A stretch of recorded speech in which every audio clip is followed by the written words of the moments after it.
Well, we'll take a look at them and see what they look like then. Okay, we'll look at the wild onion here. A member of the garlic family. Dig it up. It's one of the main things for the survival hike. It's really delicious this time of year. Right here amongst that little piece of sagebrush.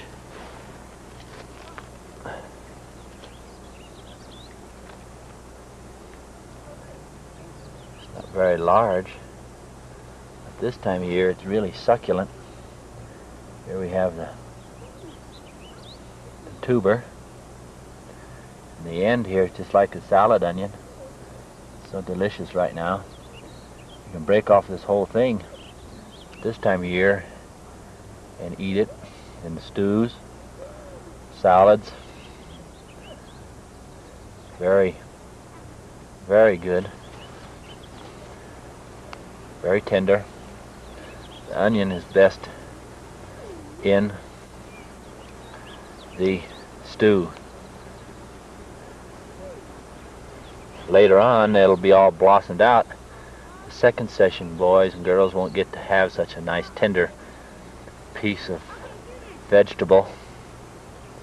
This will blossom in a flower just in a couple of weeks, and they'll be able to eat the flower petal if they were at that time, but usually our second session is later and they just get the bulb.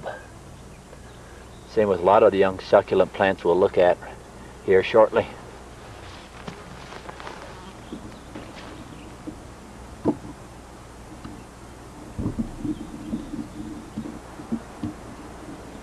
Delicious and plants a little harder to dig, but you just have a sharpened stick instead of using some knife.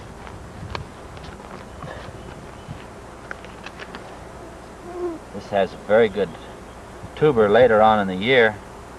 It's a little bad right now because it just come out of winter time, but it's still, some of them are delicious. They're found in the places that have some good topsoil. We just caught the bottom part of the root, or the top part of it, but this part of it, which is new growth this year, is good and delicious, especially in stews. Here's the leaf again. Very easy for the kids to dig out.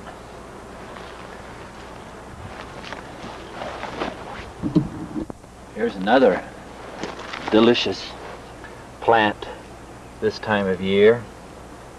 So, like a miner's lettuce, very nice for salads or in stews for spinach type. The whole thing is succulent, tender, delicious, mixed right in with a bunch of onions, as you see here.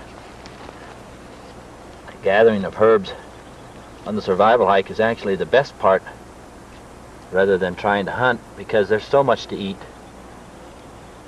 On vegetable wise, it's so easy that your calorie output is not as great as your calorie intake, so the kids can do a lot more. They go spend too much time hunting to chase down a little tiny squirrel that won't give them near as much energy as the vegetables that we have around here.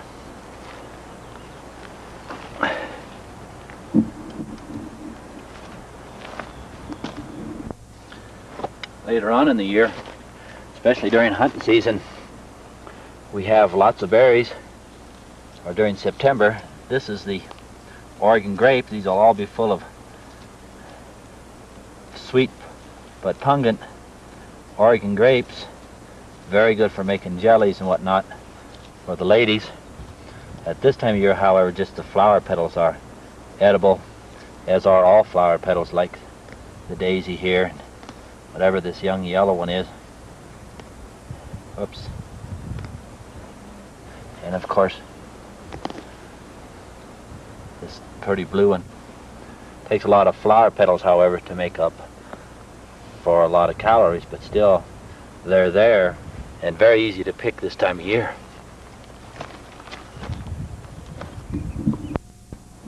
Another herbaceous edible plant in the West is the balsam root. It takes a lot of time, however, to prepare. It's not quite as readily available to eat as some of the other plants we've looked at. Of course, in order to survive, all one has to do is lower one's standard and look around. What may look like a meadow with nothing available is full of edible plants. We've got wild onions here, the bristlewort, squaw root potatoes, of which I hope to show you some. The balsam root again. All very plentiful in this country. There are a few poisonous plants, however, which one has to watch out for. And the yellow flower here, or the whitish yellow flower, is death camas. It looks a lot like an onion, but it's very difficult to dig out. So most kids aren't worried about it. But we don't worry very much about it. We'll try to dig it out. Okay. As I said, this is death camas, and it's right next to bristlewort. So it's kind of hard for young people to establish the difference between these two flowers. But this one is so hard to dig up, and it looks so much different, that they don't have any problems. It is so deep down where the bulb is, very seldom do they ever put that kind of effort forth. See, I even dug very hard and I still just missed it. And it looks so much like an onion when it's on a bulb. And of course later on in the season it dries up. Fact is, it dries up here in just a few weeks. As soon as it manages to bulb out. There we have bulb plant. I still missed the main part. Right here. It looks almost like an onion when it takes apart. This is where the pioneers lost a few lives on the different death camas that's down in the lowlands, because they thought it was an onion, but it doesn't smell anything like an onion, and it has that dangerous white milky syrup that we tend to go away from. I dig out this bristlewort. Anyway, and something that has white milky syrup one should shy away from. Here we have the squaw root potato that's coming out, but so hard for us to find this early in the season.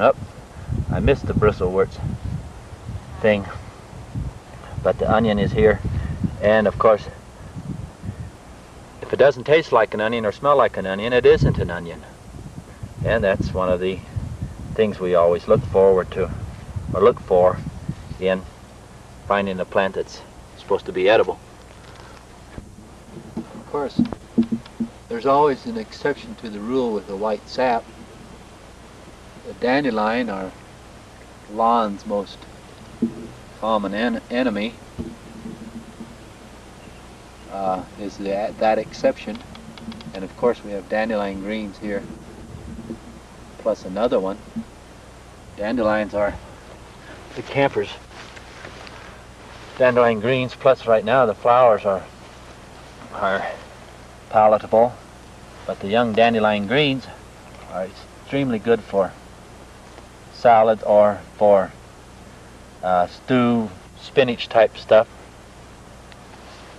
The other plant that's so good is milk vetch that we have right here. Nice little palatable plant that's delicious in your stews.